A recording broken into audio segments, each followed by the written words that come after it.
1 கொரிந்தியர் இந்த மாதத்தினுடைய வாக்குத்தத்தை நாம் எடுத்து வாசித்து 1 கொரிந்தியர் 16ஆம் அதிகாரம் 9ஆம் வசனம். ஏனெனில் இங்கே பெரிதும் அனுகூலமான கதவு எனக்கு திறக்கப்பட்டிருக்கிறது, விரோதம் செய்கிறவர்களும். ஹலோ பாஸ்டர், மேலே நல்லா இருக்குது, கீழே ஒரு மாதிரி இருக்குது. திறக்கப்பட்டிருக்குன்னு பரவாயில்ல தான். இப்படிங்க எனக்கு அனுகூலமான வாசல் திறக்கப்பட்டு ரொம்ப சந்தோஷமாக இருக்குது. ஆஹா பரவாயில்ல, கர்த்தர் சொல்கிறாரு மேலும் வாசல் திறந்துருக்குன்னு. அடுத்த வரை இன்னொன்று போட்டிருக்கே, யார் இருக்காங்களா? ஆமாம், விரோதம் செய்கிறவன்னு சொல்லிட்டாங்க. அவங்க அநேகம் இருக்காங்களே. அனுகூலமான வாசல் திறக்குது ஒரு பக்கம், ஆனால் விரோதம் செய்கிறவர்கள் இருக்காங்களே. நம்மளாம் சில சில ஜாம் பண்ணுவோம், ஆண்டவரே பகைஞர் இருக்கிறாங்க, சத்துரு இருக்கிறாங்க, விரோதி இருக்கிறாங்க, அவங்க எல்லாத்தையும் அழிச்சு போடுங்க ஆண்டவரே. அவங்க நான் கண்ணிலே பார்க்கக்கூடாது ஆண்டவரே, அவங்க முகத்திலே முழிக்கூடாது ஆண்டவரே, எப்படி ஆகிலும் அப்படின்னு நாம் சில சமயம் ஜெபிச்சிருப்போம். சரிங்களா? ஆனால் இங்கே போட்டிருக்கு வாசல் அனுகூலமான வாசல் திறக்குதான், பக்கத்தில் யார் இருக்காங்களா? விரோதி இருக்கு. ஏன் இப்படி ரெண்டுமே பக்கத்தில் இருக்குது? என்ன அர்த்தம் அப்படின்னா, அனுகூலமான வாசல் திறக்கப்பட்டிருக்குது. அடுத்த வரியில், ஏன்னா எப்பொழுதும் ஒரு பைபிளில் முழுசாக வாசிக்கணும். சிலவங்க வந்து மேலே மட்டும் வாசித்து கீழே வாசிக்க விட்டுருவாங்க. அப்புறம் மேலே மட்டும் வாசித்து பிரசங்கம் பண்ணிட்டு வருவாங்க, கீழே வாசிக்கும் போது வீட்டில் போய் இப்படி சொல்லிக்கிறது இன்னும் தெரியலையேன்னு சொல்லி உக்காந்துருப்பீங்க. இதை சொல்கிறேன், ஏன் விரோதம் செய்கிற இருக்காங்க அப்படின்னா, அனுகூலமான வாசல் உனக்கு திறக்கப்பட்டிருக்குது. விரோதம் செய்கிறவங்களும் என்ன செய்கிறாங்க, உனக்கு ரொம்ப பேர் இருக்கிறாங்க. அவங்க மத்தியில் அவங்க பார்க்கவே உன் தலையை மேலே தூக்க போகிறேன். ஹல்லேலூயா. எவ்வளோ விரோதம் செஞ்சாலும், எவ்வளோ இடைஞ்சல் பண்ணாலும், எவ்வளோ ப்ராப்ளமேட்டிக்காக கொடுத்தாலும், எவ்வளோ பிரச்சனை கொடுத்தாலும் எப்படி வந்து தலைச்சிடறானேங்கிறதான், அதான் தேவன் நம்மோடு இருப்பதை காமிக்க போகிறார். ஹல்லேலூயா. அனுகூலமான வாசல் சொல்லுங்கள், அனுகூலமான வாசல் திறக்கப்பட்டிருக்குது. அந்த அனுகூலமான வாசல் என்ன, யாருக்கு திறக்கப்பட்டிருக்கு, எந்த கூட்டத்தாருக்கு திறக்கப்பட்டிருக்கு, எப்படி திறக்கப்பட்டிருக்கு, அந்த மக்கள் யாருன்னா மேலே வாசிங்க. ஆகிலும் பெந்தேகோஸ்து பண்டிகை வரைக்கும் எபேசு பட்டணத்தில் இருப்பேன். இப்போ யாருக்கு திறக்கப்பட்டிருக்கு?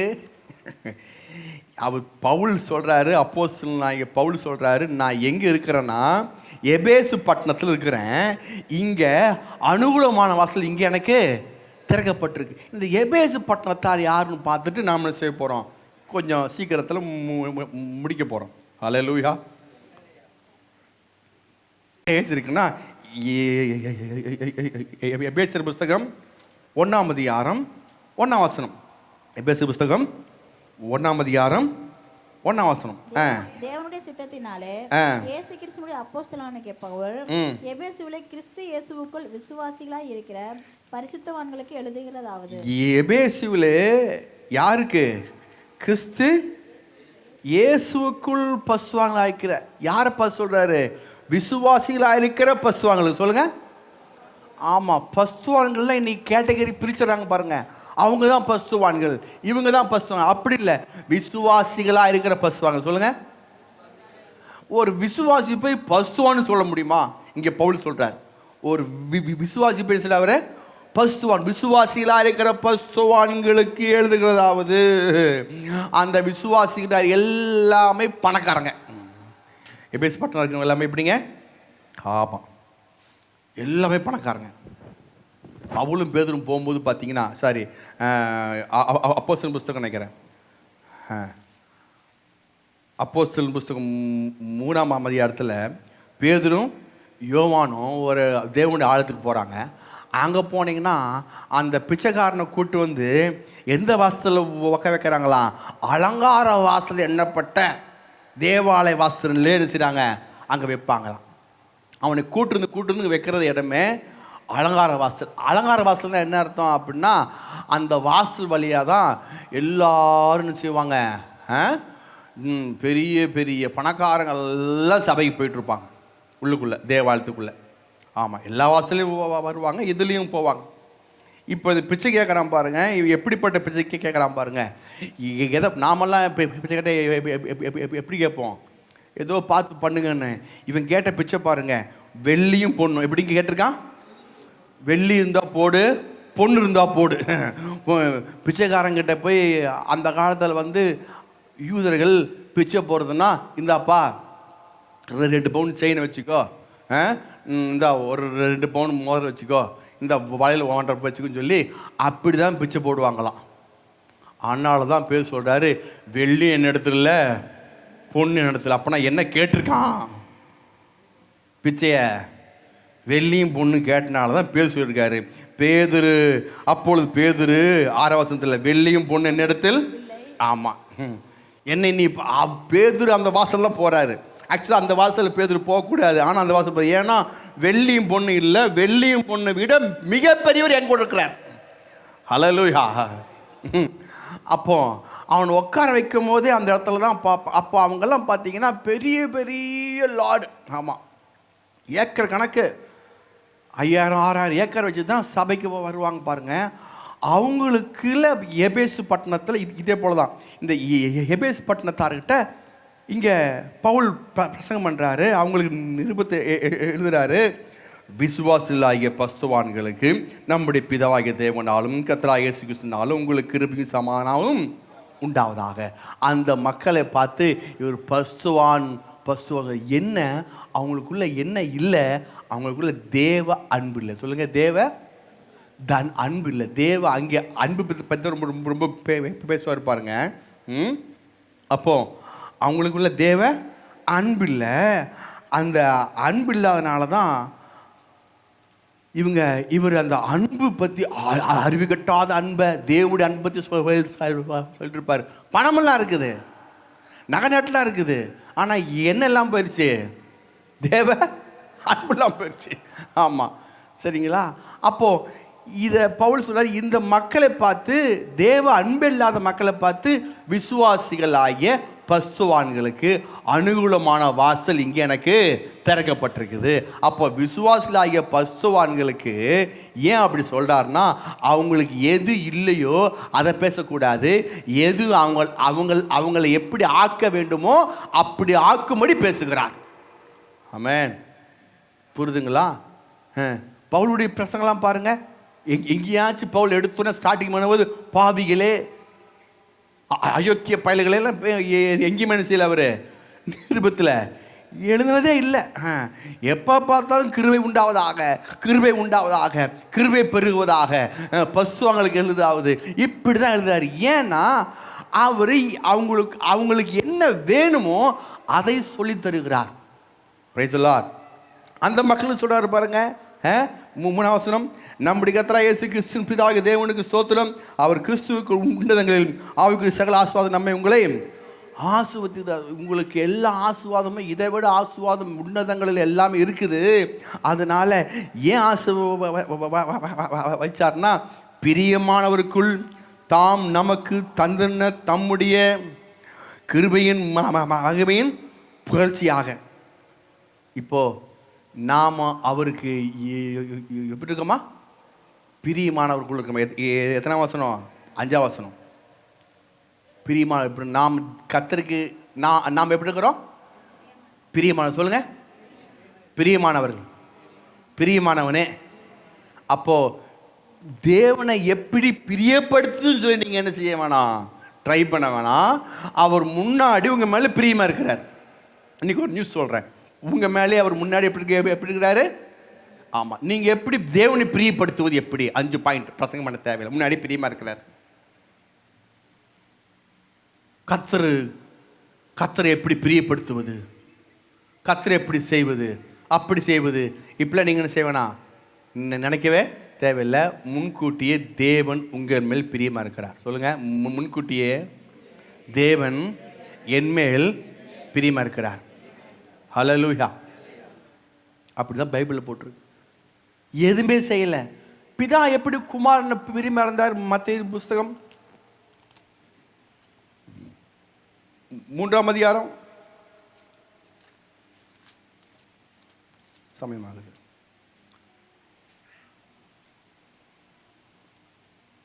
17ஆம் வசனம். அன்றியும் வாழ்ந்து ஒரு சத்தம் உண்டாகி, இவர் என்னுடைய நேசகுமாரன், இவரில் பிரியமாயிருக்கிறேன் என்று உரைத்தது. பிரியமா இருக்கு. சொல்லுங்க. இவர் வராரு, வந்து ஞானஸ்தானம் எடுக்கிறாரு, ஞானஸ்தானம் எடுத்து கரையேறாரு, கரையேறணும்னு சொல்றாரு, நான் இவர் மேலே பிரியமா இருக்கிறேன். ஏதாச்சும் குஷ்ட சொஸ்தமாக்கினாரா? 5 அப்போ 2 மீன் 5000 பேர்த்த வச்சுட்டாரா? எந்த கிரியமும் அவர் செய்யவே இல்லை. எந்த காரியங்களும் செய்யறதுக்கு உண்டாகவே தேவன் இவர் மேல், பிதா இயேசு மேல் பிரியமா இருக்கிறார். ஹல்லேலூயா. நான் சொல்றேன், தேவன் இயேசு மேல் பிரியமா இருப்பதே அவர் திடமாய் நம்மிட படினால்தான் அவர் எல்லா காரியமும் செய்ய முடிஞ்சிச்சு. ஆமென். இப்போ நம்மளால ஏன் தேவனுக்கேற்ற கனிகளை கிரிகளை செய்ய முடியலன்னா, நமக்குள்ள தேவன் என் மேல் பிரியமா இல்லைங்கிறது உள்ளுக்குள்ள வந்துருச்சு. அதனால தான் எதுவுமே செய்ய முடிய மாட்டேங்குது. நான் சொல்றேன், தேவன் உங்கள் மீது பிரியமா இருக்கிறார் என்பதை அடிக்கடி சொல்லிக்கிட்டே இருங்க. அடிக்கடி சொல்லிக்கொண்டே இருங்க. தேவன் என் மீது பிரியமா இருக்கிறார், தேவன் என் மீது பிரியமா. அப்போ என் மீது பிரியமா இருக்கிறார்னு சொல்ல சொல்ல சொல்லதான், ஹல்லேலூயா, எப்படிங்க சொல்ல சொல்லதான் நீங்க தேவனுக்காகவும் உங்களுடைய குடும்பத்துக்காகவும் நற்கிரிகளை செய்கிற பாத்திரமாய் மாற முடியும். ஹல்லேலூயா. அப்போ உங்களுடைய மனதில் தேவன் என் மேல் பிரியமா இருக்கிறார், தேவன் என் மேல். அப்போ ஒவ்வொரு நாளும் தேவன் உங்கள் மீது பிரியமா இருக்கிறார், பிரியமா இருக்கிறார் நீங்க சொல்ல சொல்ல உங்களுடைய வாழ்க்கையில நீங்கள் பிரகாசிக்க ஆரம்பிப்பீங்க. ஏன்னா இயேசு அப்படிதான். இதனால தான் இயேசு ஜெபம் பண்ணும் போது கூட பாருங்க, கர்த்தாவே நீ என் ஜெபத்தை கேட்கறதுனால உமக்கு ஸ்தோத்திரம் சொல்லி ஸ்டார்ட் பண்றார். யோவான் புஸ்தகம் 11ஆம் அதிகாரம். கொண்டு போய் அங்கே போய் நிப்பாட்டிடுறாங்க. நிப்பாட்டினோடனே 11:41, அப்பொழுது மருத்துவன் வைக்கப்பட்ட இடத்துல கல்லை எடுத்து போட்டார்கள்.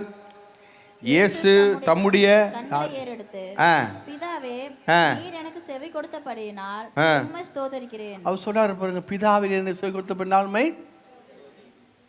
கொண்டு போய் நிப்பாட்டுறாங்க. நிப்பாட்டினா அவர் முதல்ல எடுத்தோன்னே கண்கள் எடுத்து, பிதாவே நீ எனக்கு செவி கொடுத்தபடியால் உம்மை. தேவன் உன் ஜெபத்தை கேட்க வேண்டுமென்றால் நீ என்ன செய்ய வேண்டும்? 5 பாயிண்ட் பிரசங்கம் யூடியூப்ல வருது, பார்க்காதீங்க. ஹல்லேலூயா. ஜெபத்தை கர்த்தர் கேட்க வேண்டுமென்றால் நீ என்ன செய்ய வேண்டும், நீ என்ன செய்ய வேண்டும், நீ என்ன செய்ய வேண்டும், அதெல்லாம் பார்த்துடாதீங்க. ஏன்னா இங்கே போட்டிருக்கு, அவர் ஒன்றுமே செய்யலை. பிதாவே எடுத்து, பிதாவே கொண்டு போய் நிப்பாட்டுறாங்க. நிப்பாட்டுன்னு சொல்றாரு, பிதாவே நீ எனக்கு செவி கொடுத்தபடியால் உம்மை ஸ்தோத்திரிக்கிறேன். எடுத்துன ஜெபம் பாருங்க, பேச உடனே கேட்பாராம். சிலவங்க ஜெபம்னா நினச்சிட்டாங்க அப்படியே ரொம்ப முட்டி போட்டு கண்ணை மூடி பாயை போட்டு 2-3 பாட்டு பாடி பைபிள் எடுத்து வச்சு ஆண்டவரே அப்படின்னு சொல்லி, அது நீங்கள் ஜெபிங்க, அது தப்பொன்றும் இல்லை. ஆனால் ஜெபம் அதை விட சிறப்பானது தேவனோடு பேசுவது. சொல்லுங்க, தேவனோடு. ஜெபனாலே தேவனோடு பேசுவது. ஜெபனாலே பேசுவதுன்னா என்ன அர்த்தம்?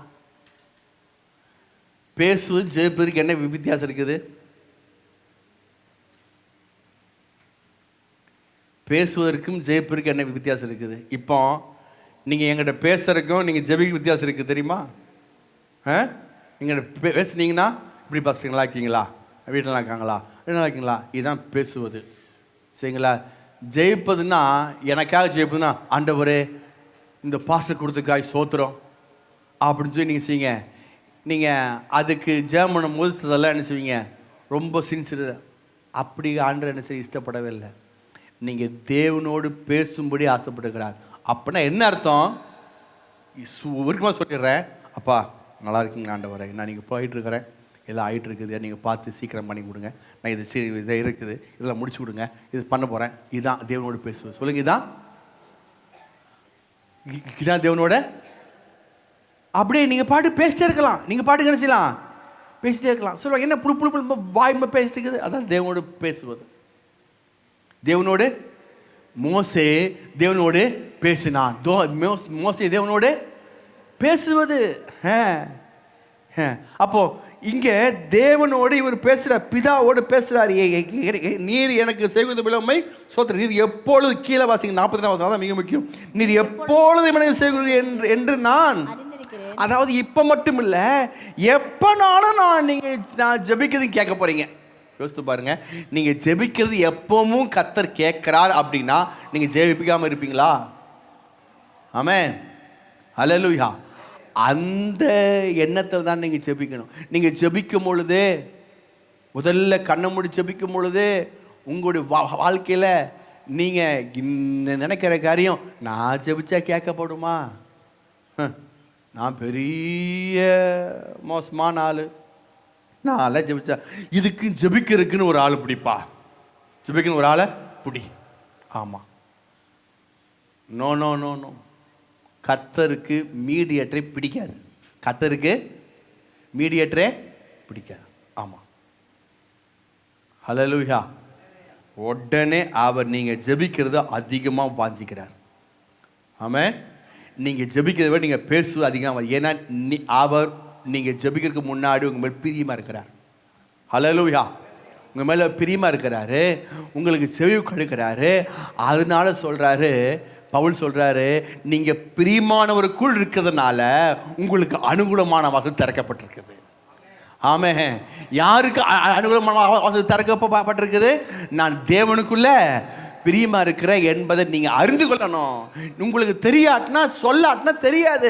வேற விதத்தில் யாராவது உங்களுக்கு சொல்லி கொடுத்துருவாங்க. என்ன சொல்லுவாங்க, நீ தேவனுக்குலாம் பிரியமா இல்லை, நீ இப்படி செஞ்சால் பிரியமா இருக்க முடியாது, நீ அப்படி செஞ்சால் பிரியமா இருக்கும். அப்படிலாம் கிடையாது.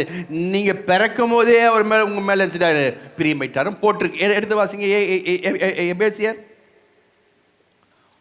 1:4. தமக்கு முன்பாக தம் அன்பில் பசுத்தமுள்ளவரும் குற்றமில்லாமல் இருப்பதற்கு அவர் உலக தோற்றத்துக்கு முன்னே கிறிஸ்துவுக்குள் நம்மை தெரிந்து கொண்டபடியே.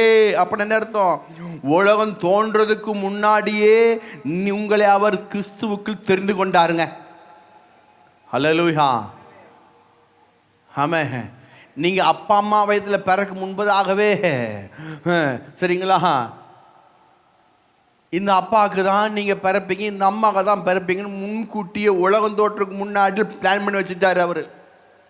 நீங்கள் சாதாரணமாக பிறக்கலை, நீங்கள் சாதாரணமாக உருவாக்கப்படலை, நீங்கள் சாதாரணமாக பிறந்து உருவாகி ஏதோ காத்தடிச்சு இந்த உக்காந்த மாதிரி இங்கே வந்து உக்காந்துருக்கல, முன்கூட்டியே திட்டம் பண்ணி தான் உக்காந்துருக்கிறீங்க இயேசு நாமத்தினால. ஹல்லேலூயா. ஏதோ சொன்னாங்க, அப்படியே காத்து வாக்கில் வந்து உக்காந்துட்டேன். எப்படிங்க? காத்து வாக்கில் வந்து உக்காந்துட்டேன். அப்படியே வந்து இங்கே அப்படியே வந்தாங்களா, அப்படியே பார்த்த உள்ளுக்குள்ளே வந்துட்டேன். அப்படிலாம் கிடையாது. உலகத்தை சொல்லுங்க, உலக தோற்றத்துக்கு முன்னே கிறிஸ்துவுக்குள்ள உங்களை தெரிந்து கொண்டிருக்கார். ஹல்லேலூயா. ஆமென். நீங்கள் வந்து உக்காந்துருக்கிறது உலக தோற்றம் முன்னாடி, சொல்லுங்க, உலக தோற்றத்துக்கு முன்னாடி தெரிந்து கொண்டாலும் உட்காந்துருக்கிறீங்க. அதனால தான் இயேசு ஏற்றுக்கொண்டிருக்கீங்க. ஏதோ இயேசு ஏற்றுக்கொண்டுருங்க. ஏன் எல்லாருமே இயேசு ஏற்றுக்கொள்ள, நீங்கள் மட்டும் இயேசு ஏற்றுக்கொண்டிருக்கீங்க அப்படின்னா, உலக தோற்றத்துக்கு முன்னாடியே உங்களை தெரிந்து கொள்ள முடியல, நீங்கள் இயேசு ஏற்றுக்கொண்டிருக்கீங்க. உங்களுடைய பணி என்ன? அவர் எல்லாத்தையும் தெரிந்து கொண்டிருப்பதை நீங்கள் சொல்லி அவங்களுக்கு கூட்டு வந்து உட்கார வைக்கணும். ஹல்லேலூயா. உங்கள் அப்பா அம்மா அக்கா தங்கச்சி மாமத்து பங்கள் எல்லாத்தையும் இயேசு முன்கூட்டியே கிறிஸ்துக்குள்ள அவர்களையும் தெரிந்து கொண்டிருக்கா என்பதை அறிந்து வந்து உட்கார வைக்கணும். ஹல்லேலூயா. அப்போ அனுகூலமான வாசல் சொல்லுங்க, அனுகூலமான வாசல் நான் தேவனுக்கு பிரியமா இருக்க திறக்கப்பட்டிருக்குது. அனுகூலமான வாசல் அவர் என் ஜெபத்தை பிரியமானதுனால அவர் என் ஜெபத்தை கேட்கறதுனால திறக்கப்பட்டிருக்கிறது. அனுகூலமான வாசல் எபேசியர் 2:10 10. ஏனெனில் நற்கிரியைகளை செய்கிறதற்கு நற்கிரியை செய்வதற்கு நாம் கிறிஸ்து இயேசுவுக்குள் சிருஷ்டிக்கப்பட்டு நான் கிறிஸ்து இயேசுவுக்குள் சிருஷ்டிக்கப்பட்டு தேவனுடைய செய்கையா இருக்கிறோம். தேவனுடைய நீங்கெல்லாம் எப்படி இருக்கீங்களா? எங்க எங்க சிருஷ்டிக்கப்பட்டிருக்கீங்களா? சொல்லுங்க. நீங்க கிறிஸ்து இயேசுவுக்குள் சொல்லுங்க. ஒரு சொல்றாங்க, நான் ஏன் இந்த குடும்பத்தில் பிறந்திருக்கணும் தெரியல. சீச்சி, இந்த குடும்பத்தில் பிறந்திருக்கு, பிறக்காம இருக்கலாம் பார்க்க. இல்லை இல்லை, நீங்கள் அந்த குடும்பத்தில் பிறக்கல, நீங்கள் கிறிஸ்து இயேசுக்குள் சிருஷ்டிக்கப்பட்டு. சொல்லுங்க. ஏனெனில் நற்கிரியை செய்வதற்கு நான் கிறிஸ்து இயேசுக்குள் சிருஷ்டிக்கப்பட்டு. நான் இந்த குடும்பத்தில் அந்த குடும்பத்தில் இல்லை, இவங்க மூலமாக வந்திருக்கீங்க இல்லையே, ஆனால் நீங்கள் முன்கூட்டி சிருஷ்டிக்கப்பட்டிருக்கீங்க. ஹல்லேலூயா. நீங்கள் சிருஷ்டிக்கப்பட்டிருக்கு, இவங்க தேவை. சரிங்களா? ஆதாமை சிருஷ்டிக்கும் போது அவருக்கு என்ன தேவையா இருந்துச்சு? சொல்லுங்க. மண்ணு. சொல்லுங்க. மண்ணுனாலே மனிதனை உண்டாக்குனார். அந்த மண்ணு நான் இல்லாட்டினா உண்டாக்குமா? அது மண்ணுனாலே. நீ இல்லாட்டினா தூசி எடுத்துக்குவார், இல்லாட்டினா வேற எடுத்துக்குவார். சரிங்களா? மண்ணு அது ஒரு கருவிதானே ஒழிய, உங்கள் தாய் தகப்பனுக்கு நீங்கள் ஒரு கருவிதானே ஒழிய, நீங்கள் இது இல்லை, நீங்கள் இந்து குடும்பத்தில் இல்லை, நீங்கள் கிறிஸ்து இயேசுக்குள் முன்கூட்டி சிருஷ்டிக்கப்பட்டனால. ஏனெனில் நற்களை செய்வதற்கு நான் கிறிஸ்து இயேசுக்குள் சிருஷ்டிக்கப்பட்டிருக்கேன். நான் முன்கூட்டி அவருக்குள்ள சிருஷ்டிக்கப்பட்டிருக்கேன். அந்த வெளிப்பாடு உங்களுக்குள் இருப்பதாக. ஆமென். நான் இந்த குடும்பத்தில் பிறந்திருக்கேன், அந்த குடும்பத்தில் பிறந்திருக்கேன், இப்படி ஆச்சு, இப்படி. நோ. நீங்கள் எங்கே பிறந்தாலும், யாரை கல்யாணம் பண்ணாலும், யார்கிட்ட இருந்தாலும், எங்கே இருந்தாலும், உங்களுக்குள்ள ஒரே காரியம், நற்களை செய்வதற்கு நான் கிறிஸ்து இயேசுக்கு சிருஷ்டிக்கப்பட்டு தேவனுடைய செய்கையாக இருக்கிறேன். நான் எப்படி இருக்கிறேன்? தேவனுடைய செய்கையாக இருக்கிறேன். தேவனுடைய செய்கையாக இருக்கிறேன். தேவனுடைய செய்கையாக இருக்கிறேன். அப்புறம் தேவனுடைய செயலாம் என்ன? தேவனுடைய செயலாம் என்ன? தேவனுடைய செயலாம் என்ன? ஹல்லேலூயா. யாத்ராகமம் புஸ்தகம்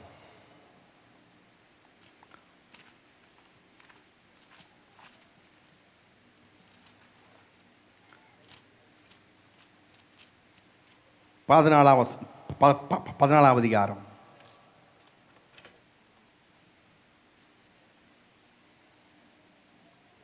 16 வசனம்.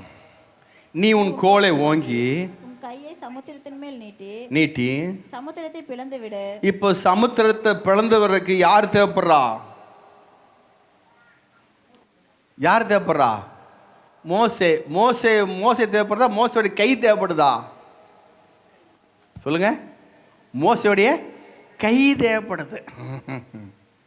சரிங்களா? அப்போ மோசையோட கையினால சமுத்திரத்தை பழக்கணும். நான் சொல்லுகிறேன், உங்களுடைய ஜீவித்தில் அவருடைய செய்கை, அந்த மோசை மூலமா அவருடைய செய்கை தெரியுமா? எபேசியர் புஸ்தகம், தேவனுடைய நற்கிரியை செய்வதற்கு நான் கிறிஸ்து இயேசுவுக்குள் சிருஷ்டிக்கப்பட்டு தேவனுடைய செய்கை, தேவன் செயல்படுற காரியமாக நீங்கள் விளங்கும்படி அவர் உங்களை தெரிந்து கொண்டிருக்கிறாரு. மோசையை தெரிந்து கொண்டு செங்கடலை பிளந்தாரு. மோசையை தெரிந்து கொண்டு 10 வாதையை அங்கே அனுப்புனாரு. மோசையை தெரிந்து கொண்டு மிகப்பெரிய அற்புதங்களை செஞ்சு யாத்ராகமம் 7ஆம் வசனத்தில் எடுத்து 7வது அதிகாரத்தில் அவர் சொல்றாரு, பார். எடுத்து வாசிங்க. 7:1. யாத்திரை 7:1. கர்த்தர் மோசேயை நோக்கி பார். சொல்லுங்க. பார். சொல்லுங்க. கை விடு. சொல்லுங்க. பார். உன்னை நான் பார்வோனுக்கு போதும். உன்னை நான் யாருக்கு தேவனாக்கிட்டாரு? தேவனாயிட்டார். எப்படிங்க? மோசையை சொல்றாரு, பார், நான் உன்னை பார்வோனுக்கு தேவனாக்கிட்டேன். நீங்க உங்களை எப்படி பார்க்குறீங்க? நானா பஞ்ச பரதேசி? பார்க்காதீங்க. என்கிட்ட ஒன்றுமே இல்லை, பார்க்காதீங்க. என்னால் ஒன்றும் முடியாது, பார்க்காதீங்க. நான் பலவீனமான பாண்டம், பார்க்காதீங்க. என்னால் அடிக்க முடியல, பார்க்காதீங்க. என்னால் எதுவுமே செய்ய முடியல, பார்க்காதீங்க. பார். சொல்லுங்க. கை கொடுத்து சொல்லுங்க. பார். சொல்லுங்க. கை கொடுத்து சொல்லுங்க. நான் சொன்ன மாதிரி சொல்லணும். கை கொடுத்து பார். பார் பார், நான் உன்னை பார்வோனுக்கு தேவனாக்குறேன் சொல்கிறேங்க. பார், நீங்கள் இருக்கிற ஏரியாவில் கர்த்தர் உங்களுக்கு தேவனாக்குகிறார். ஹல்லேலூயா. அப்போனா என்ன அர்த்தம்? நீங்கள் சொன்னால் வாதம் வரும், நீங்கள் சொன்னால் வாதம் நிற்கும். ஹல்லேலூயா. ஆமாம், இதான் நீங்கள் கர்த்தருடைய செய்ய இருக்கு. நீங்கள் இதுதான் கர்த்தருடைய செய்ய, கர்த்தருடைய செய்க இதாங்க கர்த்தருடைய செய்க. நீங்கள் சொன்னால் பழிக்கும். சொன்னால் ஆமாம், ஒரு வார்த்தை மட்டும் சொல்லிடுங்க. சிலவங்களாம் ஒரு வார்த்தை சொல்லும் கர்த்தாவே, அல்ல, அவர் முன்னாடி எல்லா வார்த்தையும் சொல்லிட்டாரு. இந்த வார்த்தை எல்லாமே சொல்லிட்டாரு. நீங்கள் சொல்கிறதுக்காக வெயிட் பண்ணுறாரு. பார், சொல்லுங்க. பார்வன் அவனை தேவனாக்குறேன். பார்வன் அவனே. ஆமாம், எனக்கு ஒரு சந்தேகம். எனக்கு காலையில் ஒரு 5 மணிக்கு எழுந்திரிக்கணும் ரொம்ப ஆசை. எப்போதும் எழுந்திரிப்பேன். இன்னும் ஒரு 4:30 மணிக்கு எழுந்திரிக்கணும் ஒரு ஆசை. சரி 3 மணிக்கு எழுந்திரிக்கணும் ஆசை. யோசித்து பார்த்தேன் நான், இது என்னடா செய்கிறது? எனக்கு செல் ஆஃப் பண்ணி தான் தூக்கம் எனக்கு. ரெண்டாவது, அலாரம் சில சமயம் எப்போ சில சமயம் வைக்க மாட்டேன். ஏன்னா திட்டின்னு வந்து எனக்கு தலைவலி வந்துடும். அதனால ஏன் ஃபோன் ஆஃப் பண்ணி வைக்கிறேன்னா, ஃபோன் பண்ணால் டக்குன்னு துளி நினச்சினா உடனே தலைவலி வந்துடும். அப்படிலாம் உங்களுக்கு வதங்கிறது தெரியாது. டக்குன்னு நினச்சா தலைவலி வந்துடும். அதனால் நான் வந்து எப்பொழுதும் தூங்கும் போது, பகலில் தூங்கினாலும் சரி, நைட் தூங்கினாலும் சரி, பகலில் போனால் சைனில் போட்டுருவேன், ராத்திரி தூங்கின ஃபோனை ஆஃப் பண்ணி வச்சுருவேன். ஆனால் எனக்கு காலையில் 3 மணிக்கு எழுந்திரிக்கணும், 4 மணிக்கு எழுந்திரிக்கணும் சில ஆசை இருந்துச்சு. சரி பார்ப்போமே அப்படின்னு நான் செஞ்சேன். நைட்டு படுக்கும் போது செக் பண்ணி பார்த்தேன். எப்படிங்க, இன்னைக்கு காலையில் நைட்டு 6 மணிக்கு படுக்கிறேன், இன்னைக்கு காலையில் நான் ஒரு 3 மணிக்கு எழுந்திரிக்கணும். மைண்டு ரெக்கார்ட் ஆகட்டும், ஏசு நாமத்தில் தட்டி எழுப்பிடு அப்படின்னு படுத்துட்டேன். கரெக்டாக 2:45 எழுப்பிட்டுருச்சுங்க. எப்படிங்க, நான் 3 மணி சொன்னேன். இன்னும் அந்த மைண்ட் ரொம்ப ஃபாஸ்ட்டாக இருக்காட்டு நினச்சிட்டு அடுத்த நாள் பார்ப்போம். அதுக்கு அடுத்த நாள் படுக்கும்போது செக் பண்ணுறது தானே, நம்ம சொன்னால் பழிக்குதானே, ஃபஸ்ட் நாமளே செக் பண்ணிக்குவோம் அப்படின்னு படுத்துங்கும்போது நைட்டு 11 மணிக்கு படுக்கும்போது 10 மணி படுக்கும்போது சொன்னேன் காலையில் 4 மணிக்கு எழுந்திரிக்கணும். கரெக்டாக 3:55 எழுப்பி விட்டுருச்சுங்க. 3 அலாரமே கிடையாது. படுக்கும்போது சொல்கிறேன், ஏசு நாம தான் சொல்ல, சும்மா சொல்கிறேன், 4 மணிக்கு எழுப்பிவிட்ரு அப்படின்னு படுத்துங்கிறேன். 3:50 எழுப்பிவிடு. நீங்கள் சொல்லுங்கள், 3:30 சொல்லுங்கள், நீங்கள் கண்டிப்பாக 3:15 கழிச்சிடுவீங்க. ஹல்லேலூயா. நீங்கள் சொல்லுங்கள், பாரு சொல்லுங்கள், பார் உன்னை பார்வோனுக்கு தேவனாக்குன்னு அப்படின்னு அர்த்தம். நீ சொன்னால் உனக்கு அப்படியே பழிக்கும். இன்றைக்கி நைட் நீங்கள் போய் செஞ்சு பாருங்கள். ஹல்லேலூயா. செக் பண்ணி பாருங்கள், சரிங்களா? அதே போல் இன்னைக்கு காலையில் சொன்னேன், இன்னைக்கு காலைகிட்ட சொன்னேன், நான் அலாரம் வைக்கல, அலாரம் வச்சுருந்தேன், இருந்தாலும் 5:30 வச்சுட்டு செக் பண்ணி பார்ப்போம் சொல்லி நான் ஒரு 4:45 சொன்னேன். நான் 4:45 எழுந்திரிக்கணும்னு சொல்லி கரெக்டாக 4:45 எழுந்திரிச்சிட்டு நான் எழுந்திரிச்சு அப்புறம் ஃபோன் ஆன் பண்ணி நான் தான் அலாரம் ஆஃப் பண்ணுறேன். நான் தான் அலாரத்தையே ஆஃப் பண்ணுறேன். பாருங்கள், நைட்டில் சொல்லி பார்த்தேன், ஆட்டோமேட்டிக்காக என்னையை தட்டி அதே எழுப்பிடுது. அல்லேலூயா. உங்கள் மைண்டை, உங்களுடைய மனதை அவர் உங்கள் வார்த்தையால் வச்சுட்டாரு. ஹல்லேலூயா. ஆமென். பார், உன்னை பார்வோனுக்கு தேவனாக்குகிறேன். அப்போ ஒரு சிறிய காரியம் சொல்லும் போதே உங்களுக்கு பழிச்சிருச்சுன்னா, இந்த காரியம் செக் பண்ணி பார்த்து பழிச்சுன்னா, நீங்கள் ஒவ்வொன்றா சொல்ல சொல்ல சொல்ல சொல்ல பழிச்சுட்டே இருக்கும். ஹல்லேலூயா. அப்போ செங்கடலில் பிளக்கிறதுக்கு யார் தேவை? மோசேவுடைய கை தேவை. இதே போல் சொல்கிறேன், கர்த்தர் மாபெரும் காரியங்களை செய்வதற்கு உங்களுடைய கரம் தேவை, உங்களுடைய சரீரம் தேவை, உங்களுடைய அவயவங்கள் தேவையாக இருக்கிறது. ஹல்லேலூயா.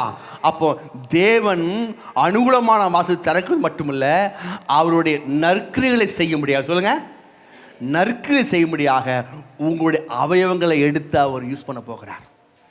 ஹல்லேலூயா. நீங்கள் கை நீட்டினா சுகம் உண்டு, உங்களுடைய நிழல் பட்டாலே சுகம் உண்டாகும். எல்லாம் சுகம், பெலன், தீர்க்காயுசு எல்லாம் நீங்கள் சொல்லும் போதே உண்டாயிரும். ஹல்லேலூயா. பார், உன்னை பார்வோனுக்கே தேவனாக்குறாராம் இவர். யாரு? கர்த்தர் சொல்கிறார். அப்போனா பழைய பாட்டில் அப்படிப்பட்ட ஒரு ஸ்லாக்கியம் பாக்கியம் பஸ்காரத்தினால மீட்கப்பட்ட மோசேக்கு இருக்குமானால், அதை விட மாபெரும் பாக்கியம் ஸ்லாக்கியம் எனக்கும் உங்களுக்கும் உண்டு. ஹல்லேலூயா. ஆமே. அப்போ இதிலிருந்து நீங்க எப்படி உங்களை பார்க்க போறீங்க? எப்படி பார்க்க போறீங்க? படிச்சு பெரிய ஆளா பார்க்க போறீங்க. எப்படிங்க?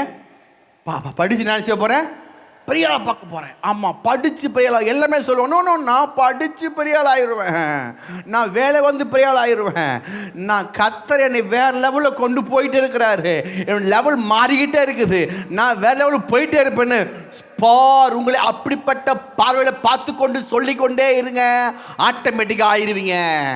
ஹல்லேலூயா. அதான் கர்த்தர் சொல்றார், பார் உன்னை முதல்ல வந்து மோசே அவன் சொன்னான், ஐயோ நான் திக்குவாயும் மந்தனமா இருக்கிறேன் ஆண்டவரே, என்னால் ஒன்றும் செய்ய முடியல, என்னால் ஒன்றும் செய்ய முடியல.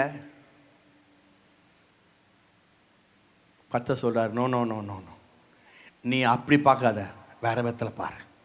நீ அப்படி பார்க்காத, நீ எப்படி பாரு, வேற விதத்தில் பாரு. எப்படி பார்க்குறாரு? பார்வோனுக்கு நீங்கள் தேவனை அவங்களை பார்க்க முடியுமா? ஏன் சொல்கிறாரு பாருங்க, உங்களை யார் சிருஷ்டித்தார்? ஏனெனில் நற்களை செய்வதற்கு நாம் கிறிஸ்து இயேசுக்குள் சிருஷ்டிக்கப்பட்டு தேவனுடைய செய்யா இருக்கிறோம், அவைகளில் நாம் நடக்கும்படி அவர் முன்னதாக அவைகளை ஆமா முன்னதாகவே ஆயத்தம் பண்ணிட்டாருங்க. முன்னதாகவே சொல்லுங்க. நீங்க எங்க படிக்கணும், எப்படி படிக்கணும், என்ன மாதிரி ஆகணும், எந்த லெவலில் போகணும், எந்த வேலை வரணும், எப்படி இருப்பீங்கிறத முன்னதாகவே அவர் ஆயத்தம் பண்ணிவிட்டார். ஹல்லேலூயா. உங்க லெவல் ஹை லெவலில் ஆயத்தம் இருக்கிறாரு. ஏன்னா உன் நினைவு என் நினைவு இல்லை, என்னுடைய நினைவு எப்படி இருக்குதான்? ஏசாயா புஸ்தகம் 55ஆம் அதிகாரம் 8ஆம் வசனம், என்னுடைய நினைவு பூமியை பார்க்கிலும் வானங்கள் எப்படி உயர்ந்திருக்குதோ அப்படிப்பட்ட உயரமான ஹை லெவலில் நான் செய்கிறேன் நினைக்கிறேன். ஹல்லேலூயா. அப்போ படிக்கிற பிள்ளைகள், வேலை செய்கிற நீங்கள், உங்களுடைய நினைவு என்ன செய்யணும்? ஹை லெவல் இருக்கணும். எப்படிங்க? ஹை லெவல் இருக்கணும். ஆமென். ஒருத்தர் சொல்கிறாரு, இப்படியே வேலை செஞ்சால் செத்தே போயிடும் பாஸ்டர். நோ ஹை லெவல் இருக்கணும். சொல்லுங்கள், ஹை லெவல் சொல்லுங்கள். ஆமாம், சிலவங்க சொல்லுவாங்க காடு வாங்குது வீடு போகும்போது. நோ ஹை லெவல் இருக்கணும். எப்படி இருக்கணும்? High level. அந்த அந்த அந்த அந்த பேச்செல்லாம் வேணாம். காடு வாங்குது வீடு போகுது தான். நோ எனக்கு அப்படி கிடையாது, எனக்கு அப்படி கிடையாது. விரலுக்கு அப்புறம் தான் இருக்குங்க ரெக்கார்ட் இருக்குமே. விரலுக்கேற்ற வீக்கம், ரொம்ப பண்ணாத. விரலுக்கேற்ற குழிக்கேற்ற பணியாரம். எப்படிங்க? குழிக்கேற்ற பணி. இதெல்லாம் பிசாசு உலகம் சொல்வதும் கேட்கவில்லை. எப்படிங்க? உலகம் இதான் சொல்லும், விரலுக்கேற்ற பணியா, குழிக்கேற்ற பணியாரம், அது இதுன்னு சொல்லி இப்படி சொல்லிக்கிட்டு உங்களை மட்டம் தட்டி வச்சிடும். நீங்க நோ பார், உன்னை பார்வோனுக்கு தேவனாக்குகிறேன். ஹல்லேலூயா. பார்வோனுக்கு யாருக்கு தேவனாக்குறாரு? பார்வோன் யாரு? மகா பெரிய பிசாசு. அப்பப்பைக்கு மறந்துருமா, அப்புறம் திரும்பி போமா வேமா, போமா இருமா, போமா இருமா. அவனுடைய மைண்டே பார்த்தீங்கன்னா 2 மைண்டாக இருக்கும். அப்படிங்க 2 மைண்டு. ஆமாம், எப்படி யோசித்து பாருங்க. திடீர்னு போகிறது, அப்போ இருக்கிறது. அவனுக்கு சொல்கிறாரு, இவனுக்கு அன்றைக்கி தேவனாக்கிறீங்க, இந்த பயப்பிள்ளைக்கா? ஆமாம், அவனுக்கு தான் அவனுக்கு தேவனாக்க போகிறேன். ஏன்? அவனுக்கு பயம் உண்டாக முடியாது. சொல்லுங்கள், அவனுக்கு பயம் உண்டாக முடியாது. ஹல்லேலூயா. யாரெல்லாம் அவங்க ஜீவிதத்தில் பார்வோன்மா இருக்காங்களோ உங்களுக்கு தெரியும், அவங்க முன்பாக கர்த்தர் உங்களை தேவனாக்க போகிறார். இந்த மாதத்தில் பார், சொல்லுங்கள், நான் உன்னை அவர் முன்பதாக தேவனாக்க போகிறேன். ஹல்லேலூயா, ஹல்லேலூயா. நாம் மென்ஷனிப்போமா? சமயம் ஆயிடுச்சு. அடுத்த வாரம் தொடருவோம். துதிக்கிறோம், ஸ்தோத்திரிக்கிறோம் ஆண்டவரே, துதிக்கிறோம், ஸ்தோத்திரிக்கிறோம்.